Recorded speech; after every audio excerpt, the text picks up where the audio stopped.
Hello viewer, আসসালামু আলাইকুম। আমরা যারা চাকরির জন্য এদিক সেদিক ঘুরে বেড়াচ্ছি অথবা চাকরির পরীক্ষা দিয়েছি কিন্তু এখনও চাকরি হয়নি, কারণটা কি? আমরা কম্পিউটারে দক্ষ নই। আমাদের আমাদের দেশে অথবা বিশ্বে এখন বৈদ্যুতিক প্রতিষ্ঠানে কম্পিউটার জানা কর্মচারী বা কর্মকর্তার গুরুত্ব অনেক। যে কোনো নিয়োগকর্তা যে কোনো কর্মচারী বা কর্মকর্তা নিয়োগে সে প্রথমে কম্পিউটার জানা ব্যক্তিকে বেশি প্রিয়রিটি দেবে, এটা স্বাভাবিক।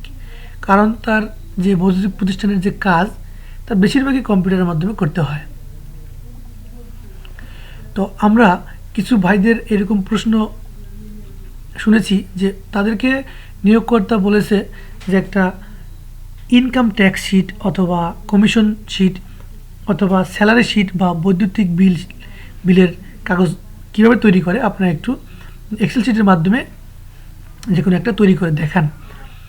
তো তখন আমরা এগুলো তৈরি করতে পারিনি, তাই আমাদের চাকরি হয়নি বা নিয়োগকর্তা আমাদেরকে নেয়নি। তো আমি আস্তে আস্তে দেখাবো, একটা টিউটোরিয়ালে যেহেতু সবগুলো দেখানো যায় না, তো আমি এখন দেখাবো কিভাবে কমিশন শিট তৈরি করা যায়। তো কমিশন শিট তৈরি করতে প্রথমে আমাদেরকে এক্সেলে যেতে হবে। দেন এক্সেলে গিয়ে আমি এখানে একটা ওয়ার্কশিট তৈরি করে রেখেছি, জাস্ট আমি আপনাদেরকে দেখাবো কীভাবে কমিশন বের করতে হয়। নিয়োগকর্তা আপনাদেরকে প্রশ্ন করতে পারে যে ফার্মের কমিশন বের করো, ফার্মের যতগুলো কর্মচারী কর্মকর্তা আছে তাদের কমিশন বের করো। বিক্রয় কর্মীদের বিক্রির পরিমাণের উপর কমিশন নির্ধারণ করতে হবে। কিছু শর্ত দিয়ে থাকে, যেমন যদি বিক্রয়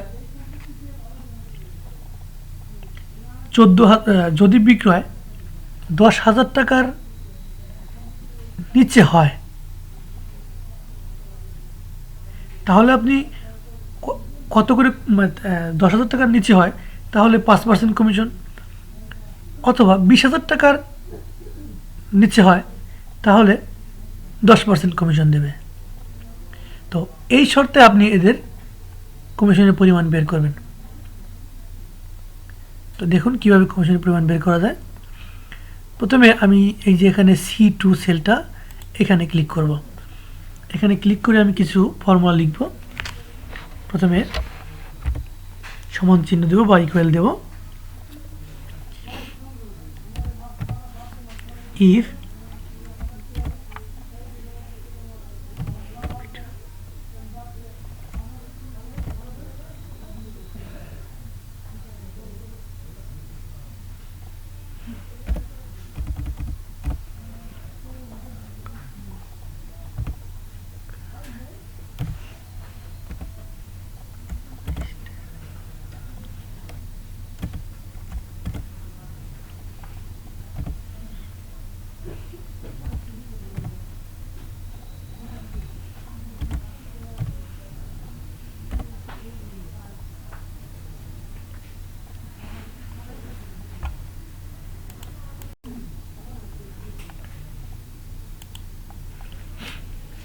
B2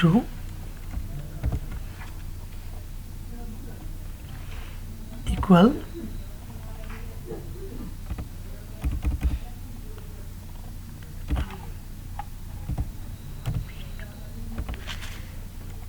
star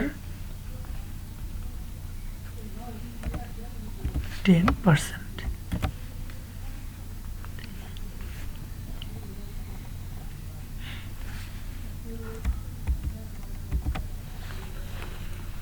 দেখুন এখানে আমি যে ফর্মুলাটা লিখেছি, আমি জাস্ট এখানে দুইটা শর্ত দিয়েছি, 5% এবং 10%। তো বৈদ্যুতিক প্রতিষ্ঠানে এত কম থাকে না, আমি জাস্ট অল্প আপনাদেরকে দেখানোর জন্য বলছি। অনেকগুলো কর্মচারী বা কর্মকর্তা ব্যক্তিবর্গ থাকে, তো একসঙ্গে সবার কমিশন শিট আপনি অল্প সময় তৈরি করতে পারেন। এই যে এই সূত্রটা দিয়ে এখানে ইফ দেওয়া আছে, এটা শর্তের কারণে এখানে ইফ দেওয়া। ইফ B2 এই যে বলছে 10,000 টাকা, 10,000 টাকার কম হয়। এরপরে ইফ B2 20,000 টাকার কম হয়, তবে কত করে হবে? এই ফর্মুলা লেখার পর এবার আপনি ইন্টারে ক্লিক করবেন, ইন্টার প্রেস করবেন। দেখুন এখানে 1,400 টাকা। তো এইভাবে যদি আমার ফর্মুলা লিখে লিখে সবগুলো করতে হয়, অনেকগুলো করতে কিন্তু আমার দিন প্রায় পার হয়ে যাবে। তো আমি একসঙ্গে আমার নিচে সবগুলো কিভাবে একসঙ্গে করতে পারি, তো দেখুন আমি এখানে ক্লিক করছি, এই যে C2 সেলে। এরপর এখানে আমি কপি করে নিচ্ছি এখানটা, এই যে কপি করছি। এরপর এই যেখানে নিচ থেকে C3 সেল থেকে C5 পর্যন্ত, মানে পরের বাকি যতগুলো আছে, ব্লক করে নেব। এরপর আমি এখানে পেস্ট করব। দেখুন পর্যায়ক্রমে আমার সমস্ত কমিশনগুলো অটোমেটিক্যালি নির্ণয় হয়ে গেছে এক ক্লিকের মাধ্যমে। তো আপনি এরকম হাজার হাজার পেজে অথবা হাজার হাজার লোকের কমিশন আপনি নির্ণয় করতে পারবেন। তো ভিউয়ার, আজ এ পর্যন্তই। ভালো থাকবেন।